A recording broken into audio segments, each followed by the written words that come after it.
அதுக்கப்புறம் பார்த்தீங்கன்னா, நம்ம டெக்னீஷியன்ஸே வந்து எடிட் போற இடத்துல பார்க்குறவங்க, "எப்படி திருவிழாவுல எப்படி விக்ரம் சார வச்சு உள்ள எப்படி ஷூட் பண்ணாங்கன்னு தெரியலையே!" அப்படின்னுலாம் பேசியிருக்காங்க. இந்த தகவல்லாம் வர்றப்போ எனக்கு ரொம்ப சந்தோஷமா இருந்தது. ஓகே நம்ம ஜெயிச்சிருக்கோம் அப்படின்னு. பெரிய மேட்டர் சார் இது. அச்சீவ் பண்ணியிருக்கோம் ஆமா. அப்படின்னு சொல்லிட்டு.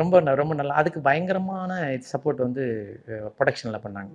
டைரக்டர் கேட்குற எதுவா இருந்தாலும் செஞ்சுருங்க. அது என்ன காம்ப்ரமைஸ் ஆகல. காம்ப்ரமைஸ் ஆகல. டைரக்டர் இப்படி தான். ஏன்னா நீங்க கன்டினியூஸா ஒரு 4 ஃபிலிம் 4த் ஃபிலிம் பண்றீங்க. அவரோட டேஸ்ட் உங்களுக்கு புரியும். அதனால டைரக்டர் என்ன கேட்குறாரோ, அத நீங்க செஞ்சுருங்க. புரொடக்ஷன் உங்களுக்கு சப்போர்ட்டா இருக்கும் அப்படின்னு சொல்லிட்டு ரொம்ப சப்போர்ட் பண்ணாங்க. ரொம்ப நல்லா கேட்குறத குடுத்துருவாங்க. இன்னொன்னு சொல்லுவாங்கல்ல, இப்ப மேக்ஸிமம் படமே வந்து நைட் டைம்ல தான் போயிட்டு இருக்கு. அப்போ வந்து சரி ஓகே, இப்ப நைட் டைம்ல இருக்கனால சில விஷயங்கள டீட்டெயிலிங்கா பார்க்க மாட்டாங்க. மக்களுமே அவ்வளோ தெரியாம அவ்வளோ எப்படி சொல்றது? மைக்ரோ பாயிண்ட்டா பார்க்க மாட்டாங்க அப்படின்னு சொல்லுவாங்கல்ல.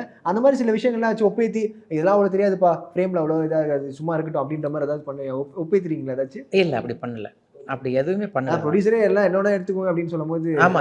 எனிவே நம்ப அந்த வொர்க்க அதுக்கான டைமிங்க, அந்த எஃபோர்ட்ட நம்ம போட போறோம்.